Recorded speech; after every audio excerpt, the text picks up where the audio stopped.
Deputy Speaker, my electorate of Cornwall has suffered a stream of job losses in recent years. The latest has been the closure of Ford and the thousands of jobs in total that have been lost as a result of the end of car manufacturing in this country.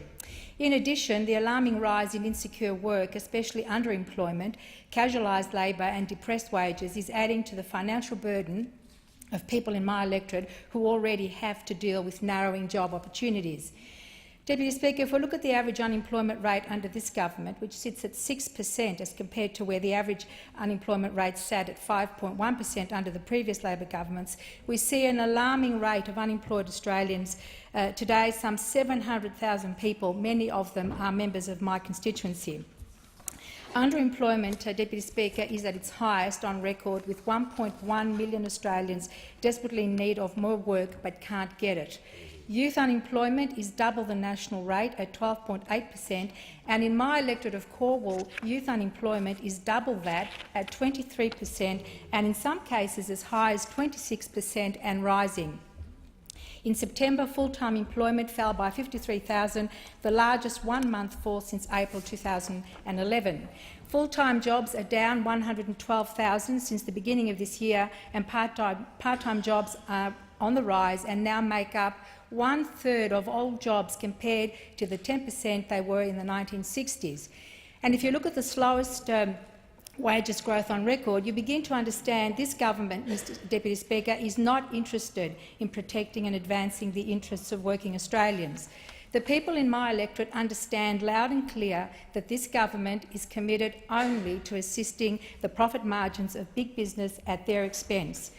Now, Deputy Speaker, this government has turned a blind eye to the growing inequality in Australia. Nowhere is this more obvious than in my electorate, where the government is missing in action when it comes to putting forward proposals for creating the jobs desperately needed by my constituents.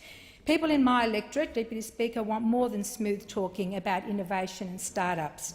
People in my electorate want to see real and practical plans that create jobs and offer a real and viable future, especially to our young people. They don't want to see massive company tax cuts to big business while they have to endure the hardships of unemployment and exploitation.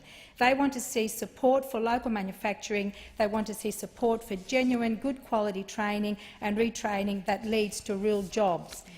Now, Deputy Speaker, this government isn't interested in supporting the survival of Australian manufacturing. It has killed off the car industry in Cornwall, and it sits on its hands while other local industries are struggling to survive. And here I want to speak and refer to Willowware in my electorate, the iconic Australian company that is most famous for making the esky. Willow is based in Tullamarine and is one of Australia's oldest companies, founded in 1887 and has been run by the same family since. It employs about 200 or so people in my local area and manufactures housewares, including pegs, plastic buckets and plastic tins, baking tins. Willow is pretty much the only supplier left in Australia for many housewares, but is facing huge pressure from cheaper imports preferred by Coles, Woolworths, Bunnings and Kmart. I have visited Willow on 3 occasions, and I want to thank the Leader of the Opposition for coming out with me on the last occasion. Willow has approached this government both before the election and after the election, seeking assistance from the federal government in order to save their business. They need help in order to invest in new machinery so as to improve their productivity and remain competitive. Deputy Speaker, we first wrote to the government when the member for Sturt was the Minister for Industry, Innovation and Science, and we received a less than satisfactory result, something akin to on your bike.